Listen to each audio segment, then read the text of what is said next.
Hello viewers, আসসালামু আলাইকুম। দেখতে পাচ্ছেন এটা একটা 12 ভোল্টের ট্রান্সফরমার, 3 এম্পিয়ারের। এই ট্রান্সফরমারটা অরিজিনাল কপারের, দেখতে পাচ্ছেন প্যাকেট করা, খুব সুন্দর। সেই সঙ্গে একটা ক্যাপাসিটার নেওয়া হয়েছে 25 ভোল্ট 2200 ইউএফ এবং 4টে ডায়োড নিছি। তো 2টা ডায়োড দিয়ে হয়ে যাবে, সেখানে আমরা 4টা ডায়োড নিছি। তো এই ডায়োড, ক্যাপাসিটর এবং ট্রান্সফরমার দিয়ে 12 ভোল্ট চার্জার তৈরি করব। তো এটি কিভাবে তৈরি করে সম্পূর্ণ দেখতে পারবেন এই ভিডিওতে। ভিডিও সম্পূর্ণ না দেখলে বুঝতে পারবেন না। তো আমরা প্রথমত ট্রান্সফরমারের 3টি তার, 12 ভোল্ট, 0 ভোল্ট, 12 ভোল্ট। মাঝখানে যে সাদা তারটা দেখতে পাচ্ছেন এটা হচ্ছে 0 ভোল্ট, আর দুই পাশের নীল 2 তার এটা হচ্ছে 12 ভোল্ট 12 ভোল্ট। তো আমরা ক্যাপাসিটর সোল্ডারিং করে নিলাম, তারটা একটু কেটে নিব। দেখতে পাচ্ছেন এখন সাদা তারটি আমরা ক্যাপাসিটরে লাগাবো, ক্যাপাসিটরের মাইনাসে লাগাবো। দেখতে পাচ্ছেন যে এই সাইডে মাইনাস দাগ দিয়ে আছে, মাইনাসের সাইডে আমরা লাগাই দিব। অপোজিট হলো প্লাস। খুব সুন্দর করে সোল্ডারিং করতে হবে। আমাদের লাগানো শেষ। এখন নীল 2টা তার 2টি ডায়োডে লাগানো যাবেন। ডায়োডের প্লাস এবং মাইনাস দেখে লাগাতে হবে।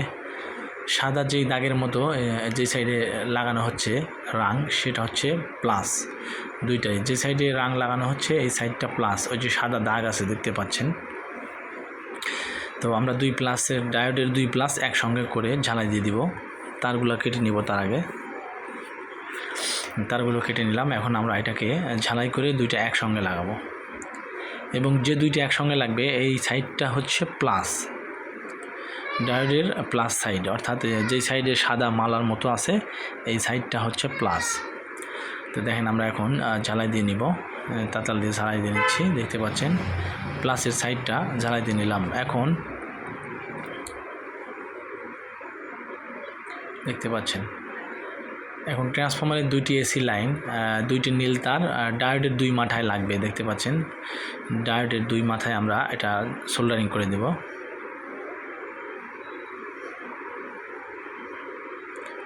দেখতে পাচ্ছেন একটা লাগানো শেষ এবং আরেকটা লাগাই দেব। এটা লাগানো হলে ডায়োডের অপর পাশে হলো প্লাস পয়েন্ট, ওইখান থেকে আমরা ক্যাপাসিটরে লাগাই দিব। ওটা ক্যাপাসিটরের প্লাসে লাগাই দেব। দেখতে পাচ্ছেন ক্যাপাসিটর প্লাস সাইডে ডায়োডের প্লাসটা লাগতেছে।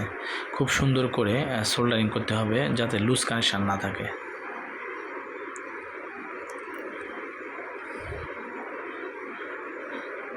এটা লাগানো হয়ে গেলে আমরা দেখতে পাচ্ছেন কিছু তার আছে কালো এবং লাল।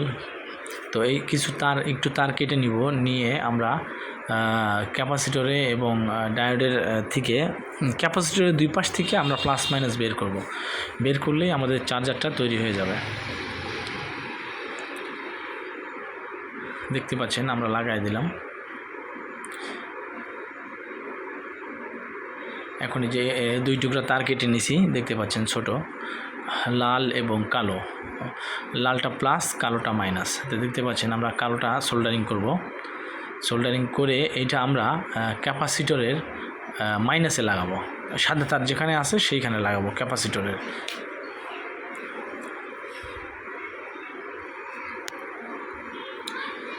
আমার যে কোনো ভিডিও সম্পূর্ণ দেখার চেষ্টা করবেন, তাহলে বুঝতে পারবেন। এবং আমার কিছু কিছু ভিডিও আপনাদের ভালো নাও লাগতে পারে, তার জন্য আমরা আন্তরিকভাবে আমি দুঃখিত। দেখেন এখন সাদা তারের সঙ্গে কালো তার লাগবে, এবং এই যে ডায়োডের এইখান থেকে প্লাসটা বের হবে। আমরা লাল তারটা আগে সোল্ডারিং করব। লাল তারটা আমরা ক্যাপাসিটরের প্লাস পয়েন্টে, অর্থাৎ ডায়োডের যেখানে প্লাস পয়েন্ট দেখতে পাচ্ছেন 2টা একসঙ্গে লাগাই দিয়েছিলাম, ওইখান থেকে আমরা প্লাসটা বের করব। আর মাইনাসটা বের করব ক্যাপাসিটরের অপর প্রান্ত থেকে, অর্থাৎ যেখানে সাদা তার লাগানো আছে। এখন আমাদের চার্জার কিন্তু রেডি। এখন আমরা এসি লাইন দিয়ে এটা চেক করতে পারবো। আমার ভিডিও যদি ভালো লাগে লাইক, কমেন্ট, শেয়ার করবেন এবং চ্যানেলটি সাবস্ক্রাইব করে দিবেন, বেল আইকনটি অন করে দিবেন। এখন আমরা এসি লাইন দিব, এসি লাইন দিয়ে এটাকে চেক করব। দেখতে পারবেন, এই দেখতে পাচ্ছেন আমরা এসি কোড নিছি একটা। তো এসি কোডের মধ্যে আমরা এটা ঢুকাই দেব। এটা করার আগে অবশ্যই আপনারা লাইনটা বন্ধ করে নেবেন, না হলে আপনারা কারেন্টে শর্ট খাবেন। এসি লাইনের লাইনটা সুইচ বন্ধ করে কাজ করবেন, ঢোকানো হলে সুইচ দিবেন। এবং আমি এটা টেস্ট করার জন্য আপনাদেরকে দেখানোর জন্য এই ব্যবস্থা করছি।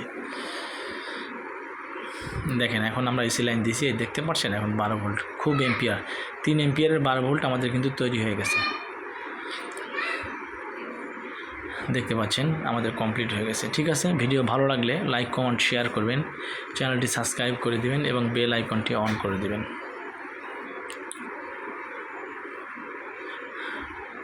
ঠিক আছে, ধন্যবাদ, ভালো থাকবেন। আমার যে কোনো ভিডিও সম্পূর্ণ দেখার চেষ্টা করবেন। আল্লাহ হাফেজ।